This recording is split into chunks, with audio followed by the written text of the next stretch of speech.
बौद्ध धर्म मानव मानव एक समान है, मानव के ऊपर है। जितने भी धर्म है वो कोई ईश्वर है, कोई अल्लाह है, लेकिन जो हमारा बौद्ध धर्म है ये सभी प्राणी और मानव के प्रति कल्याण के लिए है और ये श्रेष्ठ जीवन है। इसमें सभी का है, मानव का, जीव जंतुओं का, सभी के कल्याण का मार्ग है। हमने तो काफ़ी समय से बौद्ध दीक्षा ली हुई है। हमारी तो शादी बौद्ध धर्म से हुई थी। मैं मंजू गौतम चंडीगढ़ पंचकुला से हूँ। नेशनल इंटरनेशनल बुद्धिस्ट सोसाइटी की कन्वीनर हूँ।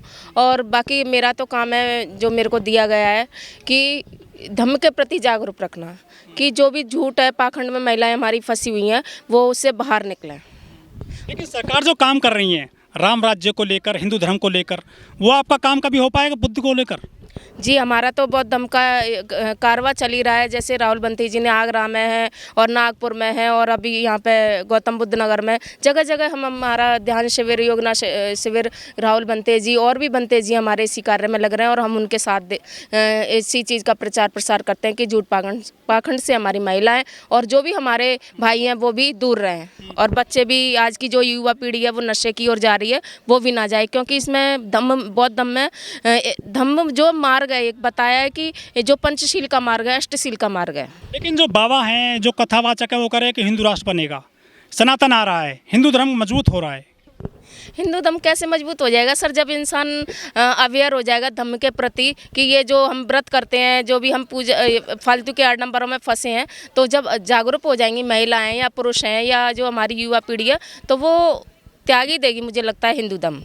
लेकिन मैम, जो टेलीविज़न देखते हैं आप शाम को, चाहे कोई सीरियल हो, फिल्म हो, समाचार हो, वहाँ भी धर्म विशेष को लेकर बड़ी बड़ी प्रतियोगिताएं होती हैं या उसको प्रचार प्रसार किया जा रहा है तीज त्योहारों को लेकर भी, सीरियल वगैरह में भी।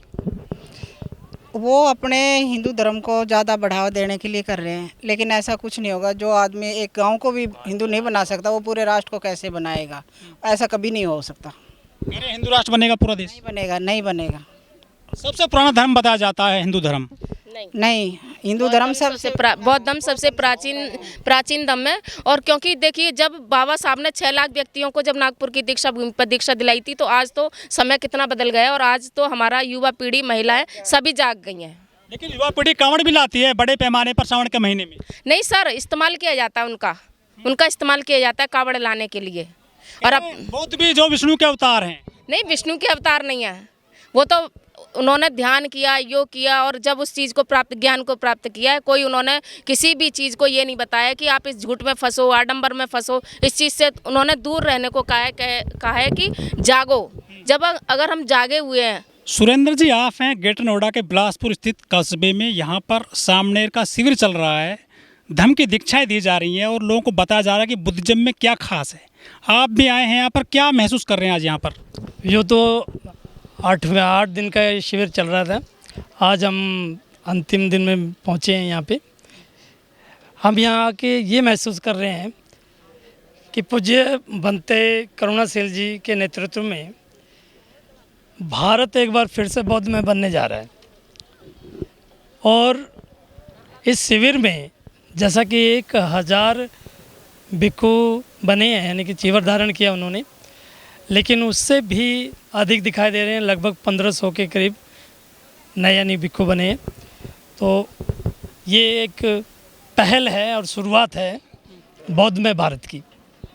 भारत को बुद्ध की धरती कहा जाता है, लेकिन यहाँ पर उस तरह से चल नहीं रहा है। बुद्ध का जो कारवां चलना चाहिए था, कुछ थम सा गया है क्या बुद्धिज़्म का कारवां? नहीं, बुद्धिज़्म का कारवां थमा नहीं है, ये गतिमान है। लेकिन हाँ, जो दूसरी व्यवस्था है वो थोड़ा इस पे ज़्यादा हावी है।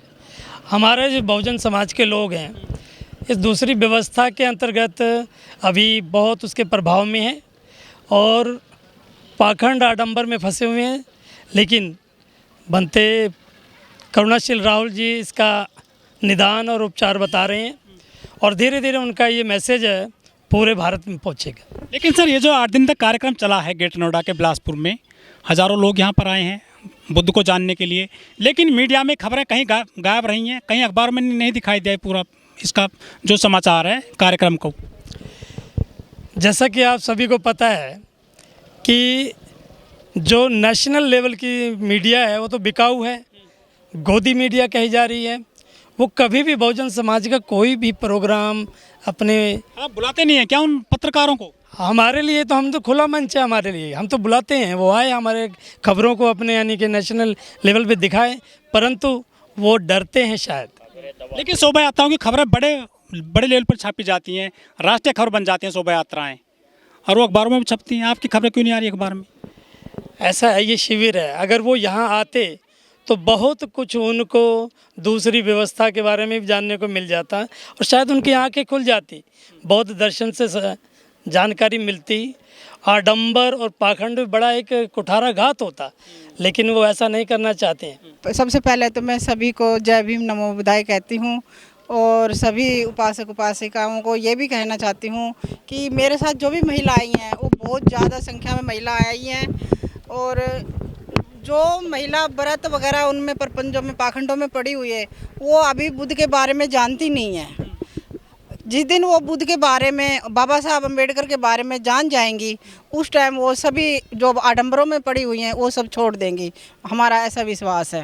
इतना पुराना धर्म है, बौद्ध धर्म की दीक्षा दी जाती है जगह जगह पर, लेकिन बहुजन महिलाएं क्यों नहीं निकल रही हैं पाखंड से? क्योंकि ये जो पाखंड है ये उनके दिल दिमाग में ज़्यादा छाया हुआ है, क्योंकि उनके अंदर डर बांट दिया गया है। अगर ये तुम नहीं करोगी तो तुम्हारा ये हो जाएगा, अगर तुम ये नहीं करोगी तो तुम्हारा ये हो जाएगा, तो वो डर के मारे करती हैं। अदरवाइज मुझे लगता नहीं कि वो कोई भी व्यक्ति हो, सरकार हो, कोई भी व्यक्ति, सब अपना दबदबा चाहते हैं ना। सारी बात तो ये होती है कि सब अपने आप को ज़्यादा आगे रखना चाहते हैं, और अब जैसे अब धम्म तो हमारा प्राचीन धम्म है, तो वो अपने धम्म को आगे लाना चाहते हैं और हमें कहीं ना कहीं पीछे धकेलना चाहते हैं। तो ऐसा होगा नहीं, क्योंकि हमारा जो कारवा है वो आगे बढ़ेगा, पहले भी बढ़ा है और भी बढ़ता रहेगा। धम्म की जो पंचशील है उसे खाकर ग्रहण करके सोते हैं, ताकि हम अगली जो अष्टशील के लिए अगली सुबह उठ पाते हैं हम। लेकिन लोग कहते हैं कि बहुत धीमा चल रहा है बौद्ध धर्म। जो भिक्षु हैं क्या वो ठीक से काम नहीं कर पा रहे हैं क्या धर्म का? बहुत भिक्षु धम्म का कार्य ठीक से कर पा रहे हैं, लेकिन कहीं ना कहीं हमारी जो राजनीति वो कहीं आड़े आ जाती है, तो उनके बीच में थोड़ी दीवार बनने की कोशिश करती है। बनते हमारा पूरा कार्य कर रहे हैं। हाँ, ये देखा गया है कि जो इनके कथावाचक हैं वो एक बहुत बड़ी भीड़ इकट्ठी कर लेते हैं, लेकिन इसके विपरीत अगर हम देखें तो जो बौद्ध भिक्षु हैं वो भी समय समय पे अपने कार्य में लगे हुए हैं। और विशेषकर हम कहाँ देखते हैं फिर सर आपको? हम विशेषकर यहाँ बिलासपुर में देख रहे हैं, जो हमारे बनते हैं पूज्य बनते करुणाशील राहुल जी, ये पलवल में भी इन्होंने बहुत बड़ा काम किया, नोएडा में भी, आगरा में भी, और अब बिलासपुर में हम देख लें, अलीगढ़ में भी किया इन्होंने। तो हम देख रहे हैं कि भंते जी हैं जो ये धम्म कारवां लेके चल रहे हैं, और मैं समझता हूँ कि एक दिन सभी बौद्ध भिक्षु एक मंच पे आएंगी और फिर भारत को बौद्धमय करने में पूरी योगदान देंगे। मोदी जी विदेश जाते हैं तो कहते हैं कि बुद्ध की धरती से आए हैं, लेकिन देश में जय श्री राम की बात कर रहे हैं। राम मंदिर बन रहा है बड़े पैमाने पर, जनवरी में उद्घाटन हो जाएगा। यही विडंबना है हमारे देश की कि हमारे जो भी नेता हैं वो जाके बुद्ध का नाम लेके तो कोई भी कार्य कर लेते हैं, लेकिन क्यों कर लेते हैं? क्योंकि बुद्ध को संसार जानता है, बुद्ध को संसार जानता है, मानता है, और बुद्ध के को देखने के लिए संसार हमारे इस भारत में आता है।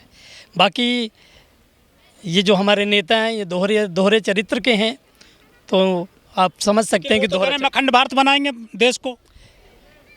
जी, मुँह अपना है, सरकार इनकी अपनी है, कुछ भी कर सकते हैं, कुछ भी कह सकते हैं, लेकिन ऐसा संभव नहीं है।